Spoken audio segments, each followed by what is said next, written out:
자, 이 기자, 정말 이게 너무 황당해요. 진짜 이거 상상을 하면 너무 황당해요. 진짜 뭐 이랬다는 거예요. 뭐 남성 상사가 여성 부하에 이거 어떻게 이런 황당한 일이 벌어졌는지부터 좀 설명을 해주세요.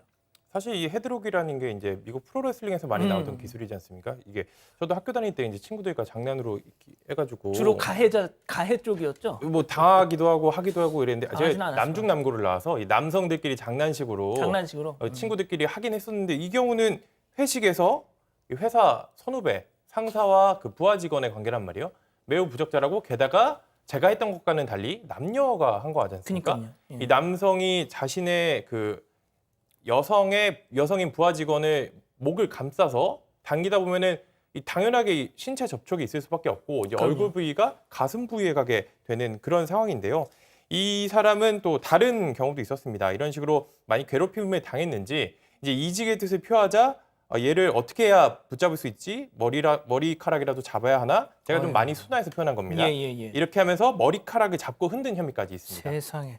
아니 교수님, 그러니까 뭐 부하 직원을 상대로 이렇게 했다고 해도 문제인데 또 서로 이성 부하 직원을 상대, 야 이거는 말도 안 되는 거 아닌가요, 진짜? 조금 전에 이제 이 기자께서 이제 학교 다닐 때 그런 일이 있었다라고 하지 않습니까? 이런 장난 같은 경우는 사실 대학만 가더라도 하지 않는데 그럼요. 평소에 이 회사 상사가 그 개인적인 어떤 성격이라든가 자기 그 부하 직원들에 대해서 어떻게 생각을 하고 있는가를 보여주는 굉장히 좋은 어떤 그 사례라고 볼 수 있는데 이 남성에 대해서도 이렇게 하게 된다면 아니 도대체 이게 뭡니까라고 얘기를 할 수 있는 그런 상황인데요. 여성에 대해서 여성 부하 직원에 대해서 그렇게 하게 된다면 이거는 상당히 신체적인 접촉이 그 여성의 목을 자기 가슴으로 끌어당기면서 앉는 그런 상황이기 때문에 이거는 정말 부적절하다라고 하는 그 용어로도 조금 좀 강도가 낮다 이렇게 볼 수 있습니다. 자, 변호사님, 결국 이 사건이 대법원에 갔단 말이죠. 자, 그런데 1심, 2심하고 대법원 판단이 달랐답니다. 네. 자, 그럼 먼저 1심 판결 어땠습니까? 지금 이 상사가 부적절한 행동을 했다는 건 누구나 다 인정할 수 있는데 과연 이게 법적으로 추행이 되느냐.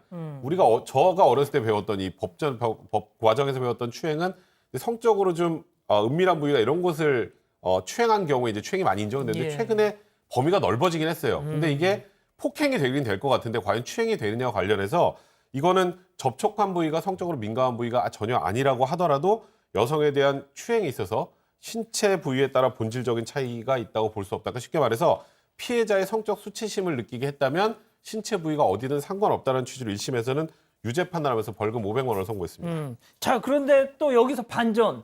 교수님, 2심 재판에선 또 이게 뒤집어졌다면서요? 그러니까 2심 재판부가 보는 그 시각은 1심과는 이제 전혀 달랐습니다. 즉 다시 말해서 이제 피해자의 머리를 감싸고 헤드락을 걸고 머리를 치거나 머리카락을 잡고 흔들거나 어깨를 친 것을 가지고 성적 의도를 가지고 한 행위로 보기 어렵다. 여기서 핵심이 뭐냐면 과연 그런 행위가 성적인 행위냐 의도냐 이걸 갖다 얘기를 하는 것인데요. 그래서 그 행위로 인해서 피해자가 모욕감을 느꼈을 수는 있지만 성적 자유를 침해하는 강제추행죄의 추행으로는 보기가 어렵다라고 무죄를 선고를 했는데요. 거기에 이제 추가적으로 여기서 이 일이 발생이 된 이 회식 장소가 여러 사람들이 있는 그런 공개 장소다. 그리고 이제 대화도 어떤 뭐 둘이가 은밀하게 얘기를 한 것이 아니라 연봉을 협상하거나 근무 여건에 대해서 얘기를 하는 그런 상황이기 때문에 피해자의 어떤 성적인 그 언동이 없었다라고 하는 것으로 봐가지고는 이것이 또 이제 그 구체적으로 아까 지금 얘기 나왔습니다만은 그 어떤 터치한 부분들이 머리, 어깨 이런 것들이 이제 사회 통념상 성과 관련돼 있는 특정 신체 부위가 아니다. 이런 그 판단에 무죄를 선고했습니다. 자, 그 영화 반치광이라고 송강호 씨가 나왔던 영화 보면은 헤드락 걸렸을 때 간지럽히면 이렇게 헤드락을 풀 수 있다 뭐 이런 또 얘기도 있었는데. 자, 여기서 이 첫 번째 재판 포인트 한번 짚어보죠. 헤드락하면 추행. 자, 아하, 변호사님. 네. 근데 대법원 판결 결국 이건 추행이 맞다라고 한 거죠? 사실 저도 이 사건 굉장히 관심 있게 봤거든요. 아, 왜냐하면 그러세요? 추행의 범위를 도대체 어디까지 볼 것인가. 근데 일단 대법원에서는 1심과 마찬가지로 강제추행이 인정된다라고 판단을 했습니다. 그러니까 아까 항소심은 소위 말하는 이 신체 부위 중에 성적으로 특정한 신체 부위가 아닌 이상은 추행이 아니다라는 게 이제 기존에 어찌 보면 법원의 태도였다면 이번 대법원에서는 이와 관련돼서 특정하게 신체 부위에 따라서 추행 여부가 갈리지 않는다라고 판단을 한 것 같습니다. 얼마 전에 이제 상사가 부하 직원의 손을 잡아서 이렇게 손을 쓰다듬은 거 이것도 추행이 된다고 봤었는데 이게 그러니까요. 기존의 판례로는 사실 추행이라고 보기는 어렵거든요. 근데 이 대법원의 판결을 본다면 아 이제 추행으로 보는 것의 범위가 굉장히 넓어졌구나. 그리고 중요한 건 어느 신체 부위냐가 아니라 피해자가 성적 수치심을 느꼈느냐 느끼지 않았느냐라고 판단하고 있구나라는 것을 확인해 준 그런 판결이었던 것 같습니다. 그리고 말이죠. 이 대법원이 사건 전후에 했던 발언들 이거 관련해서도 성적인 의도가 있다고 봤죠, 지금. 그렇습니다. 왜 그러냐면은 이제 그 대법원이 판단을 하는 데 있어서는 과연 어떤 부위냐 하는 그것이 중요한 것이 아니라 그 당시 상황에서 어떤 얘기가 오갔느냐라고 하는 것인데요.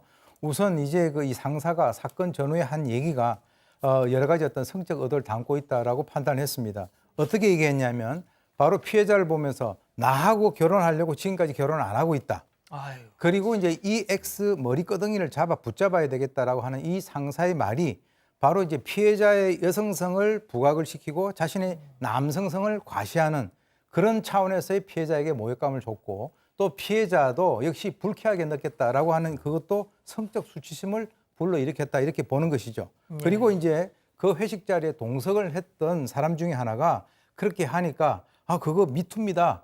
이렇게 얘기를 갖다가 했다라고 하는 것으로 봐서는 이것이 법적인 평가는 아니라 하더라도 적어도 이 제3자가 이 상사의 행동이 바로 이 성적 도덕관념에 반하는 그런 행위라고 인식을 했다라고 하는 그런 측면을 크게 그것을 인정을 해서 이것을 결국은 알겠습니다. 죄가 있는 것으로 판단했습니다. 알겠습니다.